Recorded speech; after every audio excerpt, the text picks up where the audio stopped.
Hey y'all. Matt, Massive Beers, we are here. Hop Butcher for the world. A little bit of a mashup. Yeah, it's not blazed orange. It's not green relish. It's blazed green relish. So it is a Citra, Sabro, and Strata hopped double India Pale Ale. On the back here, as they want to do, Hop Butcher puts their tasting notes on there.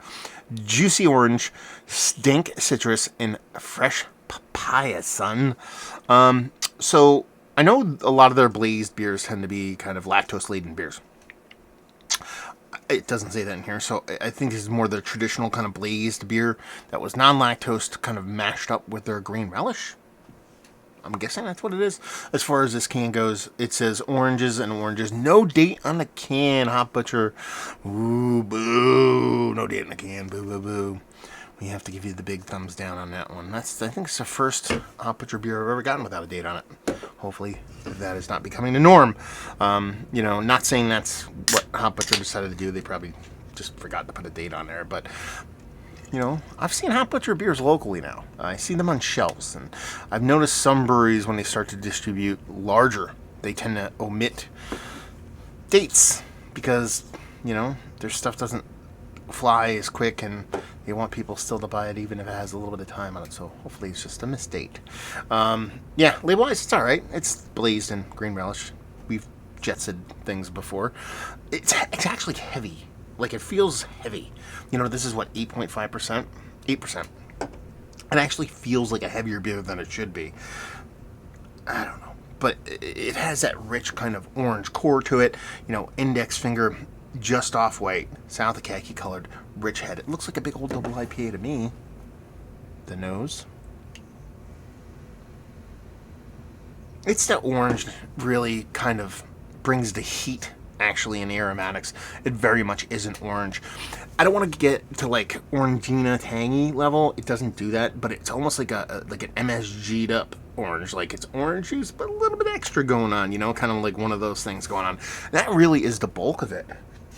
I mean, you can tell there's a flood on green component to it. You're not sure how that's going to come off in the taste. There's a sweetness to it. Sure, there could be a little bit of fruits, a little pineapple over here, a little grapefruit, papaya, I don't know. But it's orange all the way.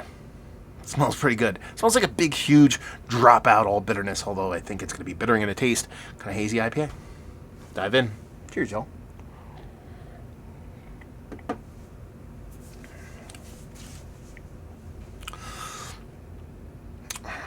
That is a juice bomby double IPA that brings subtle bits of bittering, nothing too crazy. Hefty dollops of orange, hefty dollops of pineapple. That bittering kind of peaks a little bit towards the end. That's kind of fun.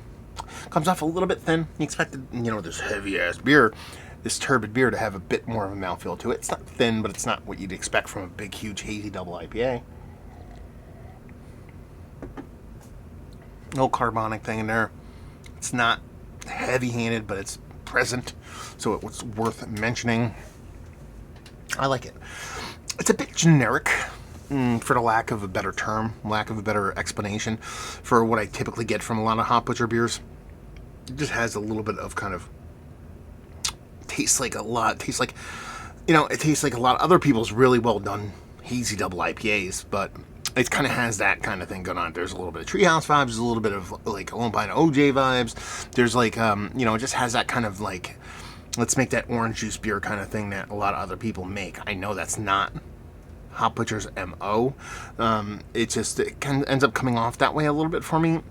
Again, I shouldn't even speak to that to a negative, because it's not like a generic hazy. It's kind of like what a lot of the green is kind of building up. Bittering is building up with each sip, so that's kind of a fun little twist there. And date in a can? Oh, I already said that. There's no date. Poo, poo, poo. I like it. I think it's quite tasty. It's kind of middle of the road for what Hop Butcher does. Middle of their road is way up there for a lot of other people, so don't view that as a negative. But it's just like, I've had much more kind of interesting and explosive beers, both on the, the pale, the single, and the double IPA and triple IPA level from Hop Butcher. I would never turn this beer away. I'm going to drink all of this. I'm going to watch it as the 30-30 right now, 3:30. And it's 9 o'clock. So there's soccer on. U.S. men's national team is going to be getting in the World Cup tonight. So I'm going to flip it on after this, and this is going to be drank. It's going to be enjoyed. I like it. I think it's tasty. I think it's fun. Not going to push it away. This is one of the better double IPAs I've had as of late. Even all that kind of pseudo-negative talk, it's not Mount Rushmore status. Hop Butcher is one of their better hazies. Again, their middle of the road is much better than everybody's A game. So it's kind of floating in there. Let me know what you guys think. That's a conversation that has to be had. Have you had this? What did you think? Was it top notch? Was it more in line with what I'm saying?